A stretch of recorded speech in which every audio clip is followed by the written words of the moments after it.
You want to listen to a podcast? By who? Georgia GOP Congressman Doug Collins. How is it? The greatest thing I have ever heard in my whole life. I could not believe my ears. In this house, wherever the rules are disregarded, chaos and mob rule. It has been said today, where is bravery? I'll tell you where bravery is found and courage is found. It's found in this minority who has lived through the last year of nothing but rules being broken, people being put down, questions not being answered. And this majority say, be damned with anything else. We're going to impeach and do whatever we want to do. Why? Because we won an election. I guarantee you, one day you'll be back in the minority and it ain't gonna be that fun.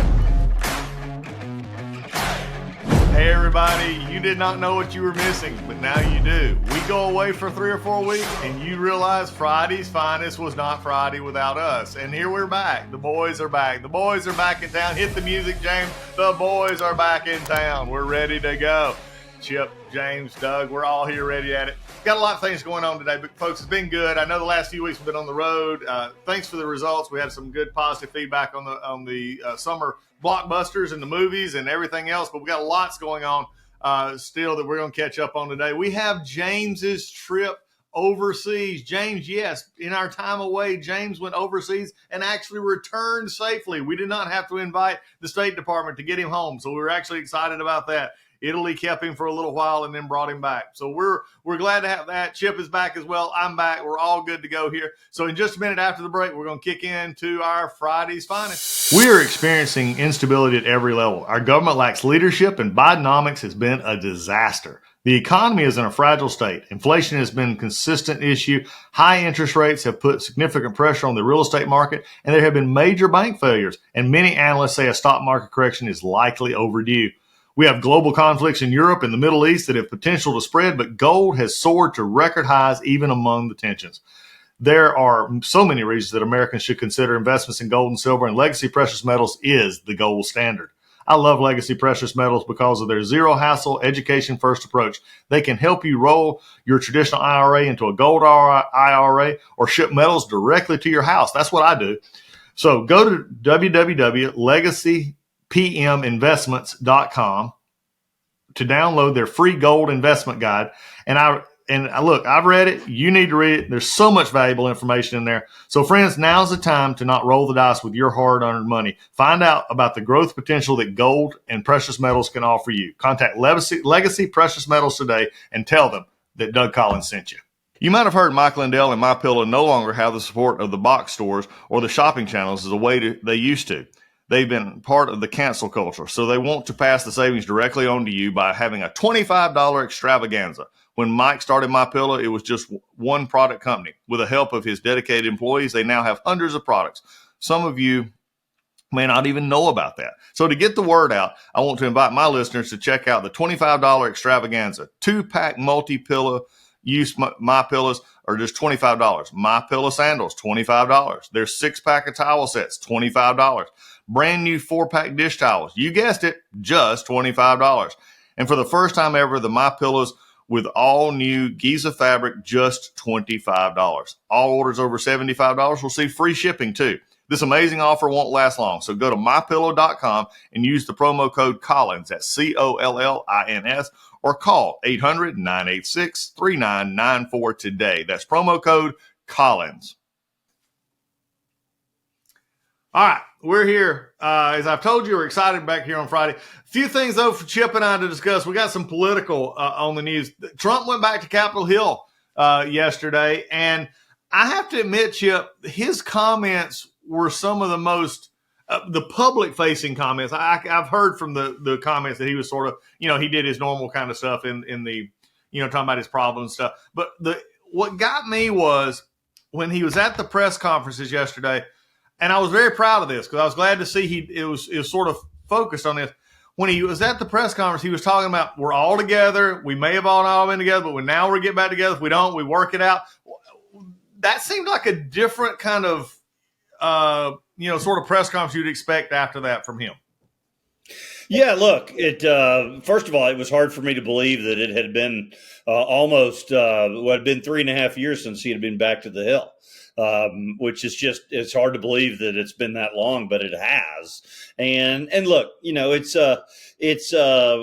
all, we all in this business, Doug, politics is a blood sport, and we fight and we fight. But when it comes down to a general election and you have a nominee and he's the nominee of the party, I don't want to say it's easy to say the right things, but it's easier to say the right things because you won. Yep. And so I'm happy to see that he's doing it. I mean, look, he's by all accounts, he's got a really good team behind him. Yep. And it's the same team he started this race with. Yep. And so, that's different than the first time he ran, and it's different than his reelect. And so, Chris LaSavisa, Susie Wiles, and the gang seem to be doing a really good job managing him to the extent that, or managing the campaign, really. I mean, it's difficult to manage Donald Trump. He doesn't like to be managed. He doesn't like that lingo. But, I mean, they're doing a really good job of managing the campaign. And Trump seems to have, learned a lot. And by the way, what he said behind closed doors about Milwaukee is 110% Exactly. true. So, I think people don't realize, Doug, that the committees have to pick cities for the national convention a year and a half out, right? And so that's not something that the nominee has any input on. And it certainly sounds like if Donald Trump had input on, we would not be going to Milwaukee. But, look, it's a Midwestern city. It's crime ridden. But name me a populous city in today's day and age that's not crime ridden. Exactly. And most of them are. So, yeah, look, all indications are that it was a very successful trip for him. It looked to be a very successful trip for the members, both on the House and the Senate side. And, I'm not surprised. A lot of people might be, but I'm not surprised that, that he and Mitch McConnell are both saying the right things about each other. Yeah. I mean, that's a relationship that is a forced relationship. It's kind of an arranged marriage, but, sometimes arranged marriages work for a while. And it worked when Trump was in his first term. And, I have no doubt that Mitch McConnell's going to do everything that he can over the next 5 months to make certain that Joe Biden's not president again. I agree with that. Well, one of the things that you see also, I think yesterday was to show how to probably much of the chagrin of the diehard folks. And look, I've been with Trump, the whole time, but look, if you're with other people, fine. Now it's the general. It's time to get on board. We can't keep Joe Biden going. And I thought it was really impressive yesterday that social media post Trump endorsed Laurel Lee in Florida. And Laurel Lee was the appointed Secretary of State by Ron DeSantis and the only member of the Florida delegation who actually endorsed Ron DeSantis. And Trump endorsed her yesterday in 15, and they come together. So I see the Republicans pulling together. And then I see Chip, and I was going through, and I'm sure you maybe get these newsletters as well, like I do.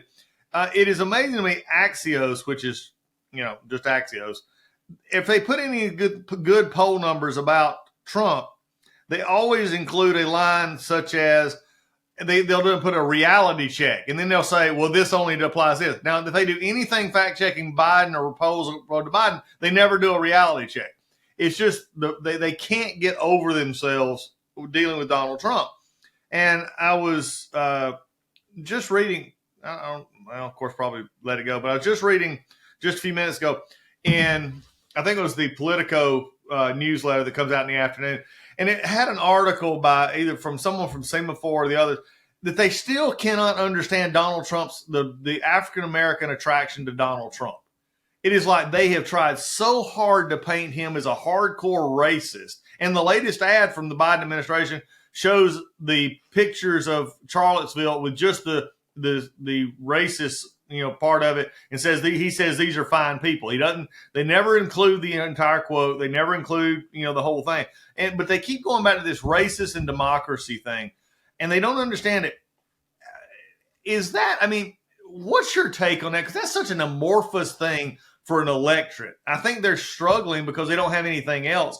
But over the last decade, right? That's just Democratic rhetoric 101. Anytime you don't want to have a conversation about policy, or you don't want to have a realistic conversation about where things are politically, you just call a Republican a racist. And then the conversation kind of ends or goes in a different direction, right? And so, when I was growing up, the term racist was meant for somebody who had a disdain for a race for another race. And now it's a term that's used far too often to throw at somebody who disagrees at you politically, and that's not racism. And if you look historically at African American voter performance, behavior, numbers, I mean, Republicans before Donald Trump, Republicans got an average of about 10% of the black vote. So if Donald Trump gets 14 to 16% of the black vote, that's 4 to 6% more of the black vote than George W. Bush got, than John McCain got, than Mitt Romney got, then, you just go down the list. And so, yeah, it drives them absolutely crazy because, there's very little that they could do about it. No. And look, Donald Trump, he's not going to win the black vote, but he's not going to give up. He's not going to give up on any segment of the electorate and say he's not going to discount any segment of the electorate and not try to squeeze out as high of a percentage as he can, even if he might lose that voter block.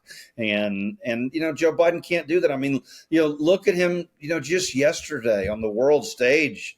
I mean, the prime minister of Italy had to turn him around because he was looking in the complete opposite direction that everything else was going. I mean, he was staring into space, and it was 3 a.m. in the afternoon, and it was a sunny day. I mean, it's, this is getting worse. It's not getting better. He's getting older. I mean, Doug, I'm 51 years old, and I'm certainly not as sharp as I was 10 years ago. Yep. And I can't imagine, the decline and the deterioration of Joe Biden. I mean, where is he going to be 5 months from now? Look where he's at now. It's laughable. Oh, it's bad. It's bad. Yeah. I mean, one of the things that gets me, though, is the latest polling. And you and I both have a good friend, John McLaughlin, who's been on the show just a few weeks ago. We were talking about this because I was questioning him about some of the numbers. And McLaughlin, and I hadn't had a chance to talk to you about this. McLaughlin says, Doug, he said right now, and again, the good part about John is most of the time he'll admit, it is what it is at the time. He said, but Doug, right now, he said, we're seeing that those numbers in the African-American vote, some of those higher numbers, those 20%, 21%, he said they're true for now. And he said, I said, well, John, how can that be? And he said, it's immigration and crime. He said, these two are actually playing. He said, because when you go in the demographic, you go into the crosstabs even further, you're seeing the direct correlation, especially on the immigration and especially with some of the big city crime issues and Trump being in that particular. But the New York, what was it last week? The New York Times, I don't know if it was New York Times, so I apologize, but it's a New York State poll had Trump was only down in single digits, and he was getting 18% of the African American vote. If Donald Trump gets 18% of the African American vote across the board, this is a runaway. This race is not close. No question. And and I've seen polling too that has a share of the African American vote as high as 20%. And yes, that'll come down. And polls have margin of errors in it. But I mean, he could get I don't want to say he could get half of that, but he could get. I mean, insert name here is going to get 8 to 10%. Right now, he's polling at 20%. So he can get. If you just split that nexus between 8 and 20 in half, he's getting 14, 15%. That's enough for him to beat Joe Biden. I mean, it might be enough for him to beat Joe Biden if he gets 12%, possibly, depending on, what the breakdown is geographically. But yeah, look, I mean, Kamala Harris is in Atlanta today. This close to an election, after the primaries are settled and you're the incumbent, you generally want to come and do events that aren't what we call base events. They're events that, might attract some swing voters. They're not there, and they haven't been doing that. And I don't know that they'll ever get there. What's going on in Israel and with Hamas and the Hamas wing of the Democratic Party and which is, very prevalent, very young too. They're in a pickle right now with their base. Now, the flip side to that is, the base normally, comes home to roost as you get closer to the election. And that might be the case, but he's got a long way to go. If the election were held today, Donald Trump would beat him. Oh, yeah, this ideological divide, it's not just simply, blacks, African Americans being disenfranchised. It's not a matter of Hispanics. which, you see sometimes we wish they would do better. You're seeing an ideological break, but this ideological break that he has with the Arab community in Michigan and these other places is, they continually are saying we're not voting for him, period. And that's almost like an abortion issue in the South. It's like, I'm not going to vote for you because you did X. Anyway, also you made mention of Kamala Harris being in Atlanta. She's also going to be in Atlanta again next week. So again, they're playing this base card a whole lot as we go forward, looking into it. So a lot going on politically. It's, again, we're getting to the fun season here for the next few weeks. We got the conventions will be next month and the month after. A lot more to talk about. But Chip, we're going to have to bring him in now. The man, the world traveler, the myth behind all of the myths. James is back from Italy. There he is. Is that right? I had no idea. He came back. He's still James, traveling. He's still all over the country. He's still technically traveling. Still there. Yeah. James, are you a changed man? I renamed my truck Cash because it's all black and it's traveling everywhere. That's going to be, but it did not go to Italy, and that's where I was for 2 weeks. You'd think growing up in an Italian household, you'd know anything about Italy, but I didn't know anything. And he went back to his roots, Chip. Here we go. All right, so I'll give you a quick background. My grandfather is from Naples, and he was there during World War II. They blew his house up, part of it. When he was 12, he became a baker's apprentice and went to Rome. And he got up to all sorts of no good. All right? We don't talk about that part. Except for the fact that he bragged about dating Sophia Loren, which definitely isn't true, but I don't care. I'm going to say it anyway. But anyway, so we went to his old stomping grounds for a minute. Naples, part of Naples is pretty run down at this point, but where he was pretty cool to see. I got trapped on a mountain in Sorrento. And let's see, I almost drowned in the beach. And almost got hit by a couple cars because my mom's a terrible driver and she shouldn't have been driving in Italy in the first place. And, oh man, I hate museums, I found out, which, by the way, Italy is the worst place to find out you have a 1 museum maximum because for some reason they think that I want to see one more statue of one more person that looks vaguely like Jude Law for some reason. I don't know. I got to show you this video, this picture. It literally looks like Jude. No, you know what? I'm going to show this now. It looks like Jude Law, and I'm standing by this. But anyways, it was a really fun trip. Tell me this isn't Jude Law. Tell me that's not Jude Law. Yeah, you can make a good point. Hey, man. That's kind of Jude Law. Yeah, exactly. That's the only response I got. Anyway, but no, it was a lot of fun. Well, James, did you make it to the Vatican? I did. That's where I saw that nonsense. So I made it to the Vatican. It was honestly, I will say, like, it is pretty powerful when you're there. You kind of like soak it all in and realize, like, when you were rich, my brother jokes about it. He's like, when you were rich back then, you just built a place and put all the stuff you stole in it. And I was like, yeah, that's what you did when you were rich back then. You just built a palace and put all the stuff you stole in it. But yeah, it is genuinely incredible. I think we're all very lucky that I wasn't there when I was in my early 20s because I would have never come back. Rome is, let me give you one little quick story. No, my mom's not going to like this one. When I was younger, I used to smoke cigarettes, and occasionally I still have that nicotine addiction. So Italy's not the place to find it. Revamp the addiction. It's everywhere, right? So I'm out with my cousins. We're partying. We're at this bar. Got a few too many drinks in me, and I was craving a cigarette. Couldn't find one. Didn't want to bother people. So me, my brother, and another person went out at 1 a.m. after the bar and started searching. So we got lost in the middle of Rome around 1:30 a.m. in a crowd of people.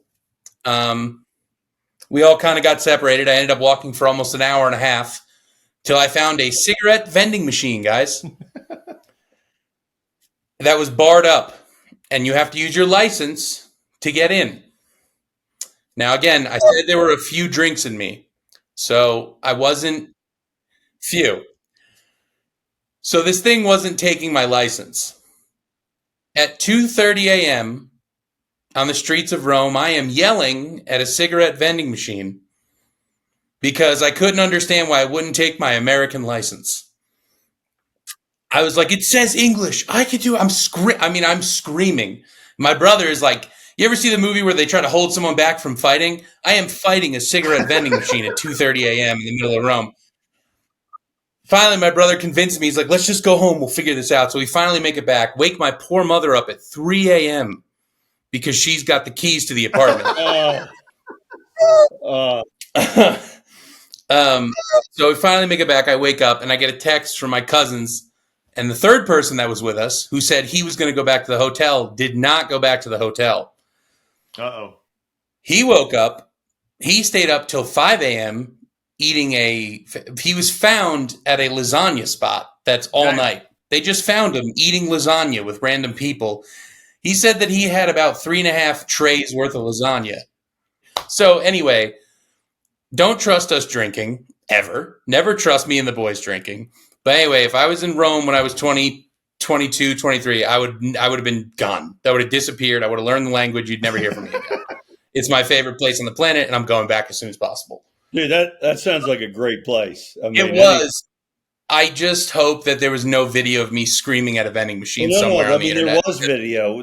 Nobody has it yet, but I'm sure there was. Yeah, and also on CCTV. Yeah, I mean, there's video. You can't go anywhere today, anywhere near cigarette machines without video. Scotty Scheffler's not in jail because of that. That's right. But wait, real quick, can I just say that the Coliseum tours are nonsense? Yeah, they are. I like the idea of the tour, but we gotta move at a different pace than 1 mile an hour. Probably so. And I want to see the things I want to see. We didn't even go into the pit where the lions were, which pissed me off because that's the whole reason I did that. I thought I wanted to be entertained or whatever Russell Crowe was doing. Anyway, Italy's a good time. I do recommend everybody go if you can scrounge up the money. So on my way home from Italy, I upgraded to a higher class than the poor people in the back. Just kidding. I'm one of those poor people. But anyway, boosted up my seat. Ended up sitting next to the chief technology officer of the PGA. Well, so on the train? Oh, no, on the plane home. And what was he doing in Italy? That's what I was saying. I was like, what did you hear about the Scotty Scheffler news? Turns out that if you're the chief technology officer of the PGA, that stuff doesn't matter to you. Because he was like, oh, yeah, what happened? I'm like, what do you mean what happened? Wow. I'm asking the guy. And then he was like, no, I'm primarily deal with this and this. And he started asking me about the podcast space and everything. So I was like, I need your information because we need to talk because I want you on this show. But anyway, point is that it was a weird trip. It was a fun trip. I'm glad I made it home. And then a couple days later, I drove 12 hours to Denver through just cows and boring-ass plains. And there's just nothing. It was just the longest drive of my life. And now I'm here, alive in Denver. You drove from Dallas to Denver to fly to Europe. No. I'm in Denver now. When I got back, I drove to Denver. For what? Starting the road trip, baby. So are you on the road trip now? I'm here till July. I'm on it now. I'm on it right now. You know who doesn't know about it? My job. Yeah. But that's fine. They'll figure it out eventually. Well, Salem don't keep that in touch with me anyway, so they'll never know the difference. Yeah, they don't even know that I exist right now. But yeah, I drove to Denver, and now I'm here in this really cool. I'm in an Airbnb right now. I'm like 20 minutes outside the downtown. I went down like low. I think it's called Lower Downtown Denver. It's just bachelorette parties. On Saturday, I was just alone, and I was just surrounded by bachelorette parties. It was not great. I'm going to be honest. I was a little pissed off. Trying to drink, have a conversation with some randos. Just bachelorette party after bachelorette party after bachelorette party, screaming. I mean, that kind of sounds like some fun. No, because it's never that, guys, and you know this. Because that's For not years, it. we That don't know should what be you're fun. talking about. But what happens is hear me out. I talked to one of them. I'm talking to one of the girls at the bar, and then one of her friends walks over and is like, "We gotta go." I'm like, "You don't have to go anywhere. I'll bring her where you gotta go. It's one street. It's just a straight shot. No, we gotta go. We gotta get on this stupid pedal bike." I'm sick of it. It happened I was in 2 bars. It happened 15 times. There must have been 100 people in and out of that place. And I got to have a conversation with 4 of them because every time I had a conversation, no, we got to do shots and leave. I don't want to hear it. I want to spend time with, it doesn't matter. The point is that I got a little frustrated. And again, a few too many drinks in me to where I ended up I don't even know. I think I walked like 4 miles and just ended up at the end of something and was like, I got to go home. Couldn't figure out how to get back. Just started walking. Eventually found my car. Took a nap outside the car because this guy's not getting a DUI. Woke up and then drove home. Chip, I mean, How far is your Airbnb outside of downtown Denver? 20 minutes. Okay. Yeah, no, it's not bad. It's a good spot. yeah, Denver. I mean, Denver's a great place. I was in Denver in October. I haven't explored enough yet, so this weekend we're going to see what happens. I'll give you guys an update again on next Friday. Are you soloing this trip, or are you with your brother? Oh yeah, it's just me. Just you. Well, downtown Denver. Yeah, someone said you'll never understand how to lose your mind until you go on a solo road trip. So I'm kind of trying to figure that out. Okay, well, go downtown Denver. It's got a lot of nice roads, and you know that Elway has his restaurants there. Oh, I can pop in and be like, "Congratulations on Terrell Davis giving you 2." Not Terrell Davis. Yeah, gave him 2 rings. Yeah, he's the one who gave him 2 rings. Because John Elway didn't do anything. Yeah, he actually has a high end steak restaurant. I think he has 2 of them out there. You guys footing the bill? Because I'm not doing that. Salem will. Well, Yeah, they don't even know I'm here, Chip. If they found out I was here, they'd have to change my taxes. And let me tell you something. Those Dallas taxes are staying the way they are. So since we're already outed you as a suburbanite of Denver for a while, how long are we in Denver for? We're here till July 5th and then on to the remote area of Butte, Montana. Nice. Where I'm just going to go in and out on weekends to do hiking and stuff like that. I'm literally, guys, did I tell you I'm going to be living in a church? No. Oh, boys. So That's not an Airbnb, is it? it is. Yeah. So I booked a room.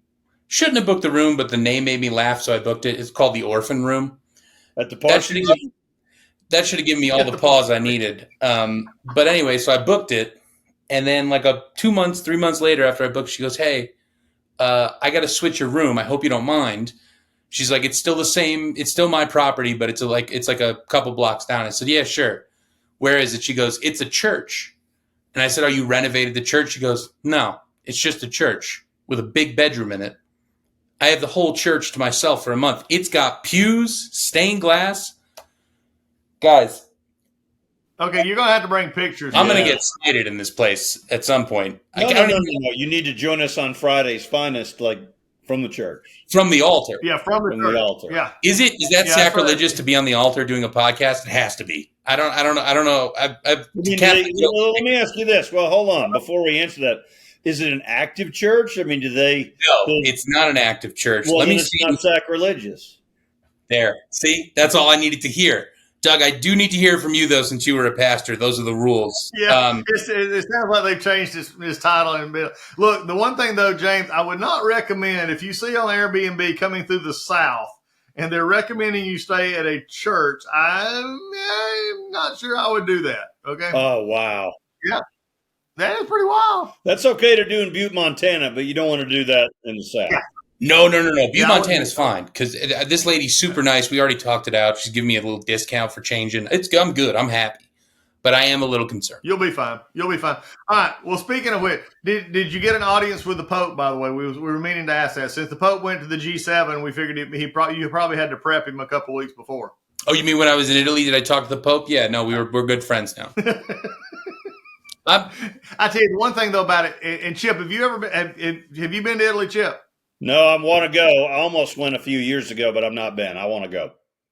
It's a good trip. Yeah, we'll get with Lisa. You can get the trip done. But anyway, we went to Italy about 6 years ago, I guess. Well, 7 years ago. and went to Rome. We've been to Venice a couple of times, but went to Rome, and Rome it was really nice. Food was good. You walk everywhere. I mean, you walk. Don't worry about your 20,000 steps. You'll get the steps in. Tell me about it. But it's also it's really differently set up. I mean, you think of Rome as this ancient city, and it sort of is, and then all of a sudden you go from sort of mid-modern buildings to these ancient ruins to a modern building, and then you get over to the Vatican. And if you've ever watched what was the Da Vinci Code movie, the second one, Demons and Dragons or whatever. Anyway, you see that big outside plaza where they have the fountain in the middle and everything. It's pretty cool. It is beautiful. We made it to in Rome. We made it to the Spanish Steps. Let me tell you something. Yep. That is worth going. I know it's just a set of stairs, but there's just something about that whole area. It's like it feels a little New York City-ish, but still very old and cool. It is worth going. But well, did you get up to wasn't y'all in northern Italy for your family, whatever? We were in Umbria. Yeah, I stayed at a house we stayed at a place with chickens and a lot of construction. I'm gonna be honest. I was shocked at waking up, but there was also a church there, and every day at 7 a.m. and 7 p.m. it rang a bell. It was 4 feet from my house that I was staying in. I was not ready to wake up. So James, I understand Denver. It makes a lot of sense. Denver in June, I imagine, is a really beautiful place to be. And I'm sure Butte, Montana is as well. But how did Butte, Montana make the list? I'll tell you how it made the list. I don't have any money. And when I was planning this trip, I was like, all right, you want to do one place that's completely remote from everything. So you can just cut the power off and only just work, and that's it. And I saw what Bozeman costs, and I saw what other parts of Montana cost, and I was like, all right, I'm going to look up Butte. And I watched an Anthony Bourdain episode about Butte, Montana, and how it was this old mining town. They have, for some reason, the world's oldest America's oldest Chinese restaurant, which is hilarious. But it's very like a gritty town. They have like local bars, and that's it. And I was like, you know what? The price looks good. I can drive an hour, 2 hours on the weekends to all the big hiking spots that I want to go to.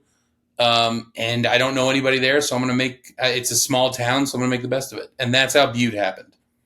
Nice. Okay, that makes sense. Because, Bozeman is pricey. Yeah, that's what I was looking. I was like, okay, I'll look. And I was like, I'm not going to spend $2,000 on, when I can spend $1,000 for everything. That's my internet. I was like, that's perfect. Plus, it'll help me spend because I'm going to Seattle after that. So I had to bump up the price a tiny bit.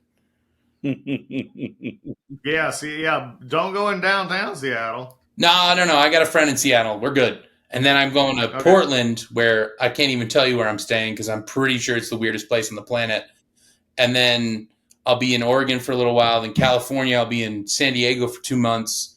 And then I'll be in Phoenix for 2 weeks, Dallas for Christmas, New Orleans for a month.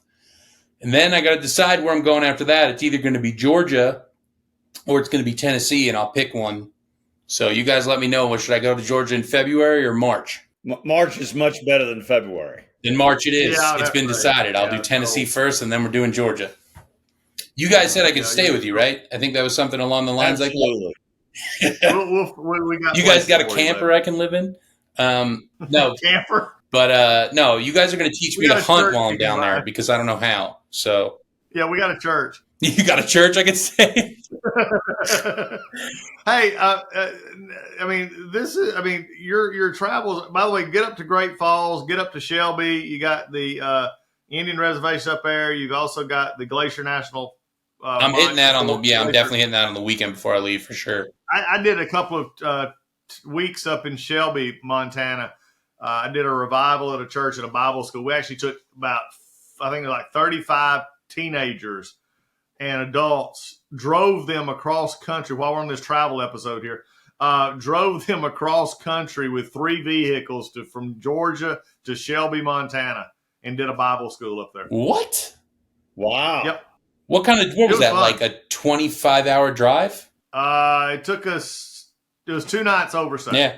So we drove to Nebraska. We saw tornadoes on the plains. I mean, we went through. It was wild.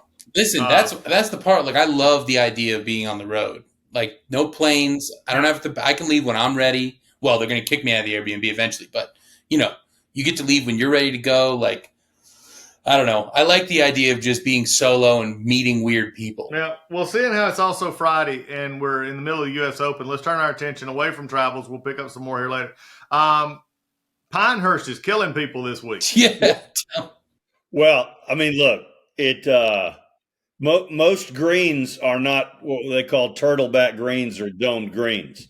I mean, 99% of golf courses, if a green has what we call a false front, that means it kind of domes like that. Every green at Pinehurst is like a turtleback dome green. And so, I mean, these guys look like me, around the greens. It is a true test of skill this week. It's fun to watch. Yeah. Speaking of which, I believe wasn't you and a member guest a couple weeks ago? How did that turn out? Last week, Scotty Paradise and I played the member guest, and we finished second in our flight of 6 teams. And we unfortunately ran into the team out of 15 that scored the most points, and candidly should have been in a higher flight. It was a father-son combo. The father said he was an 18 handicap. He was probably more like a 12 or a 13. The son said he was a 12 or a 13. He was more like an 8 or a 9. And so, we ran into a buzzsaw with them, but we beat them the time we played them. But the problem is they got 7 points against everybody else. And when we beat them, we had to play our best golf, and then we faded a little bit at the end. So we finished a strong second, but as they say in Hollywood, right? The trophy for second place is in the ladies' room. And we didn't make it. Yeah. We didn't make it to the shootout, but 27 holes on Friday, 18 on Saturday. For an old man like myself, Doug, that's a lot of golf. So we had a good. That was out there. Well, it looks like Scheffler's not going to make the cut today. Woods is not going to make the cut today. It doesn't look like. Where is Scheffler? I don't even see him on the list. I think Scheffler will make the cut. You think 5 will make it, huh? I think 5 is in. Yeah, right now it's still 3. So as of taping, I think it's going to move to 5 because the cut will continue to go up. I could be wrong, but I think 5. It's going to be 5 on the number. All right. Also, I've got a travel experience this past week. We went to, and Chip was a part of it. James, we talked about it. I went to Gulfstream Park in Florida, which, by the way, is underwater right now. Yes, it is. Yeah, that's got to be bad. I mean, I looked at pictures. We were there a week ago, a little less than a week ago. We were there Sunday, and the pictures this week in Hallandale Beach, where it's actually located, I mean, there is flooded. So I can't imagine what that course looks like. I mean, what the horse horse track, it was amazing. I can see how you can go spend an afternoon there. And James and I talked about this earlier in the week, Chip, but it was just, it's just fun. I mean, to watch the horses and to see and to learn, the claims race, the maiden race, whatever all those things were. Well, I tell you, we go down every January. At the end of January, they have the Pegasus World Cup there at the end of January.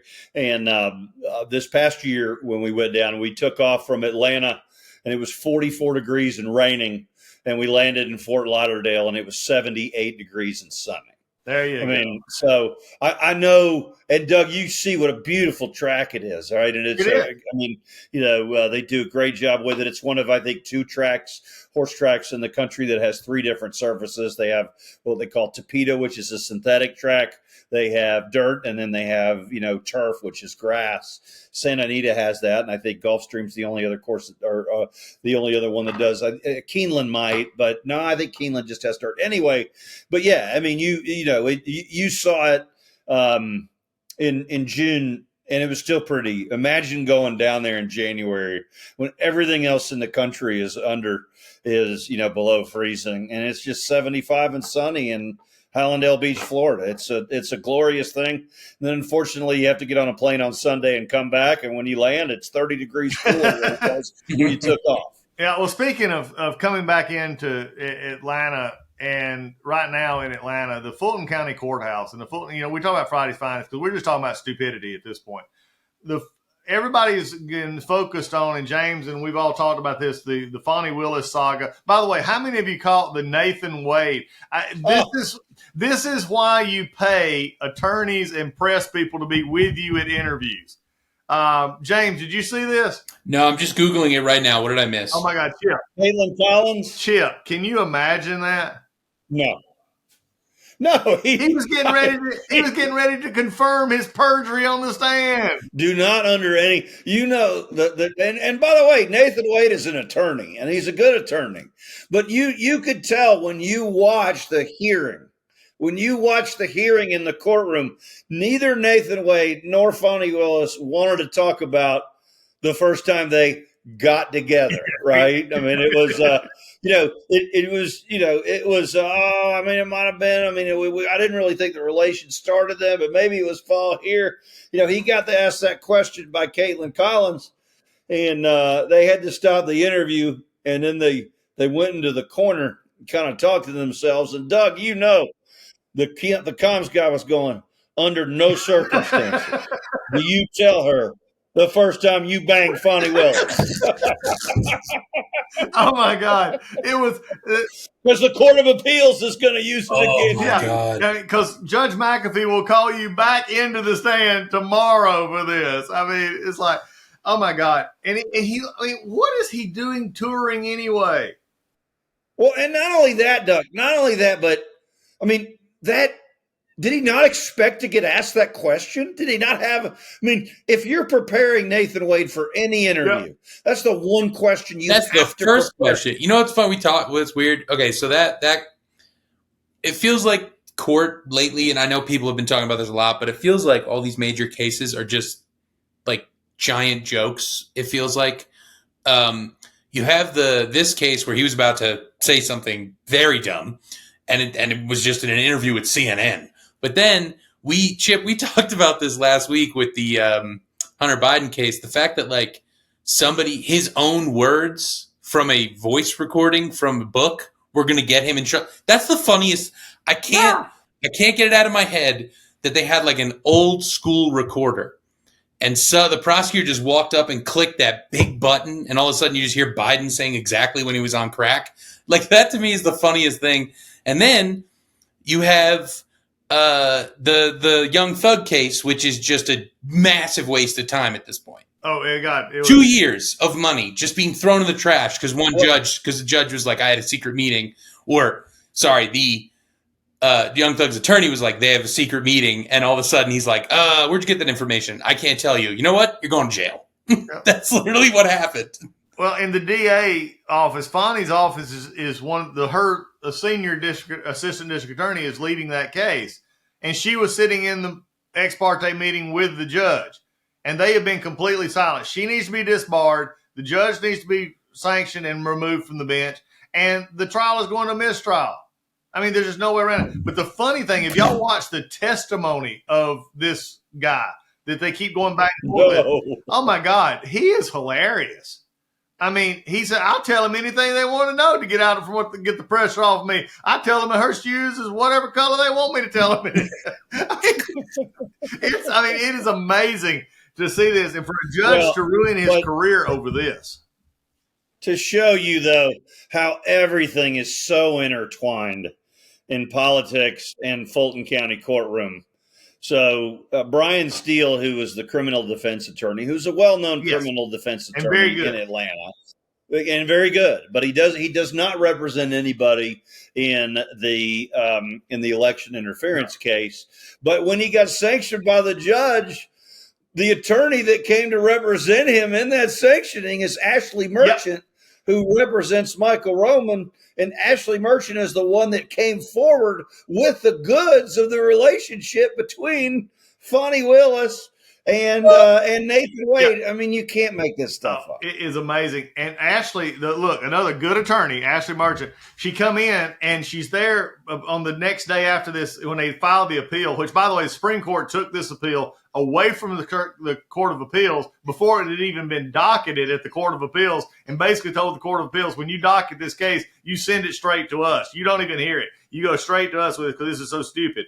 But Ashley, and they were going back and forth. This judge is so far out of his element that he kept saying, and for those of you wonky out there, you can look this up: criminal contempt, civil contempt. There's differences here, and he kept saying, they kept saying, you got to set a bond, you got to do this, you can't do it this way. He's due every due process right. And he said, well, if he would just tell me who it was, I would purge the contempt, which means get rid of the contempt. And Ashley and the other attorney sitting there said, but you're getting civil and criminal contempt confused. She was telling the judge, you don't understand what you're doing. And I mean, but this is great.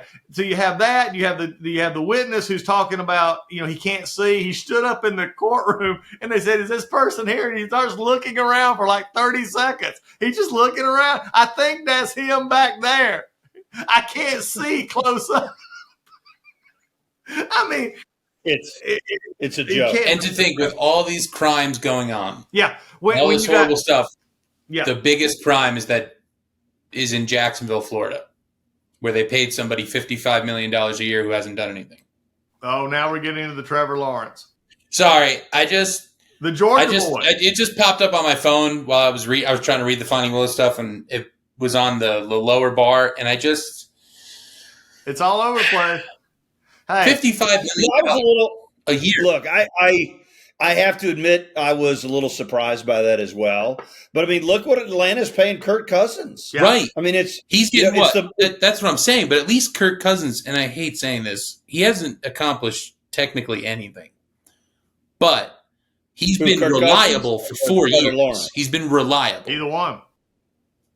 And look, in today's market, in today's quarterback market, if you're reliable and if you're top 12, top 13, top 14, you're going to get that money. He's Trevor Lawrence, top 14. I'm honestly asking that question right now. Is he better than Baker Mayfield? I got to think his ceiling is higher than Baker Mayfield. Yeah, I would say ceiling may be higher. His ceiling is higher than Baker Mayfield, but $55 million? I'm not sure he's better than Baker Mayfield. I know this shouldn't upset me because I want everyone to get their money. This is the last year, though. I think you got to get. I think we would agree with this, and I think even Chan would agree. And Chan's a fan of Mayfield, but I think this year is the make or break for Mayfield. If he's another year in the system in Tampa, he just signed a $33 million a year deal. He's the only person who's got a middle of the road deal. Yeah, which makes sense. Yeah. I think they got to work it, but we'll see how the next. But look. And I go back to my saying, at least Trevor Lawrence has at least a playoff appearance and some other stuff, which some others that we're all talking about hadn't done anything. So Richardson, Caleb Williams. Okay, Richardson played 4 games. He hasn't gotten paid yet. You got to relax. Caleb Williams is going to be a star, and I hate saying that out loud. Oh, God. The real thing is, though, will the JJ to JJ connection be everything I hope it is the moment Sam Darnold busts his leg or is just so awful? How long do you give it in Minnesota? Chip, James, how long do y'all give it in Minnesota before J.J. McCarthy becomes the starter? Not till next year. 4 games? Next year. 4 games? Sam Darnold's going to win comeback player of the year this year. I think it's 6 games in. 6 games. Oh, you can only see my face right now. All right. 1 and 5. Week 4 or week 5? Okay, this is what I genuinely believe. I believe if the Vikings are on a trajectory of 8 and 9, they won't play J.J. McCarthy. But if they lose like the first 5-6 games, or they're 1 and 4 or 2 and 5, whatever, then yeah, they're going to put J.J. in for sure. If they're on 8 and 9, I don't want that. But I think if they're looking at 8 and 9, he comes in definitely like we said about week 7, week 6. See, but I don't think that's the case. I think if they're 8 and 9, it's the possibility of squeezing into the playoffs somehow. So they'll just keep it running. Yeah, I don't think they'll make the playoffs. No, they're not gonna. I'm saying if that's their trajectory. But if they're like really bad, I think they'll put McCarthy in a week. Oh, I don't want to see him in a uniform. I don't even want to see him in a uniform. I want to see him red shirt this year so badly because I'm literally picturing what happened to Sam Darnold and what happened to what's his name with the Jets also. here's my okay. Let's sort of wrap it up. We've had a great show today. This has been fun. We got to get back. We're back into it regular now. We're going to have some friends. By the way, folks, we're going to have Matt Whitaker's going to join us on Friday's Finest. It's in a week coming up. We're going to have Shan Gailey coming back on. We got OTA's got in the finishing up. But also we're going to have hopefully have Michelle Tafoya possibly joining us on Friday's Finest as well to discuss some football and some other things in the sports world as we go through. So a lot going on. But look, to wrap us up today on this Friday's Finest edition, as you look at this, here is let's say who is your out of all of these quarterbacks we talk about, and especially since there was such a large crop of new ones coming in, pick your breakout, and not other players, but who's your rookie of the year in the quarterback position coming into the NFL? James? Jaden Daniels. Chip? I want it to be Bo Nix from Denver, but I think it's probably going to be Jaden Daniels. If Bo Nix is successful, I am going to punch a hole in a wall. Hey, hold on, guys. Hold on. It will not be Michael Penix. It will not be Michael Penix. Good call. And it will not be Caleb Williams. No, Doug. And comeback of the year will not be Richardson out of Indiana. It's going to be, Bo Nix. He's in the. I like it. I think he's in the perfect position with Peyton. What is wrong with you guys? Sean Payton is a bad person, and he deserves nothing but bad stuff coming his way. Go watch the movie of his life. Oh, are you trying to tell me the one with what's his name? Kevin James? Yes. No, that's not going to make it better. That makes it worse. Have you ever heard that Kevin James is a bad person? Remember where you are right now. You're probably no more than 15 minutes away from Mile High. The guy running the Airbnb is a huge Denver fan. We've talked. I don't like Sean Payton. I'll say it as loud as I possibly can. What? Oh, we tried to trick Minnesota into taking J.J. McCarthy. What are you talking about? We were never taking Bo Nix. It was never going to happen. Did we trade up for whatever? Sure. But that's not the point. You didn't do anything to us, and I hope Sean Payton, and I know this is just me being angry that Brett Favre threw an interception when he could have walked out of bounds 10 years ago, but I can't. I can't deal with this nonsense. Chip, I think this is some displacement over his anxiety over Minnesota. I think this is really being that's exactly what it is. Guys, the Nets are in trouble. The Mets are just awful, and the Vikings aren't going to be good. My life. The problem is you asked that question right after he had to hope for Sam Darnold playing all year. Yeah. Okay, first of all, Sam Darnold, when he wins Comeback Player of the Year, and you guys are eating your words. You know what? Honestly, if he's on the list, I'll bet on that right now. Sam Darnold Comeback Player of the Year. Look, Aaron Rodgers is the Comeback Player of the Year. Aaron Rodgers is going to snap his other ankle. Amawaska hut or whatever. Where is he? Is he not talked where he is yet? I saw somebody say that he was hiding under Pat McAfee's couch, and that made me laugh for about 20 minutes. That is pretty funny. He makes himself worse every time I hear him speak, and now that I hear him speak, I hate him even more. Well, he got better, and then he just went off talking all the time. And he stopped talking about – he stopped going on the McAfee show because he went a little too far, and then all of a sudden he's like, all right, now I'm good. I'm rehabbed. I'm going to be here for the team. We can't have any distractions. And then he's an immediate distraction during mandatory minicamp. Yeah, I agree. All right, folks, that's Friday's Finest. We've got a lot to discuss. We're going to also just rename this some part of these segments, the Door Explorer segment with James, as he finds his way around Denver. If you're a bachelorette party in Denver, beware. James is there. If he wants to talk, hey, he's harmless. Just let him talk. But, if you find all these bachelorette parties, James, we're really, Chip and I are two old guys who've been married 36 and 20 plus years. I mean, it's like really. He probably will not find many in Butte, Montana. No. Look at I'm not going to find anything in Butte, Montana. Yeah, the only person I'm going to see on a dating app is a cow out there, and that's fine. Well, we'll probably need to warn you about stuff that we don't need you to fall for in Butte, but we'll work on that later. As we get on there. Folks, y'all go out and have a great weekend. Happy Father's Day to all the fathers out there. It's a great weekend. And you got the U.S. Open golf tournament, so it's going to be good stuff. Y'all all have a great one. We'll see you again on Monday.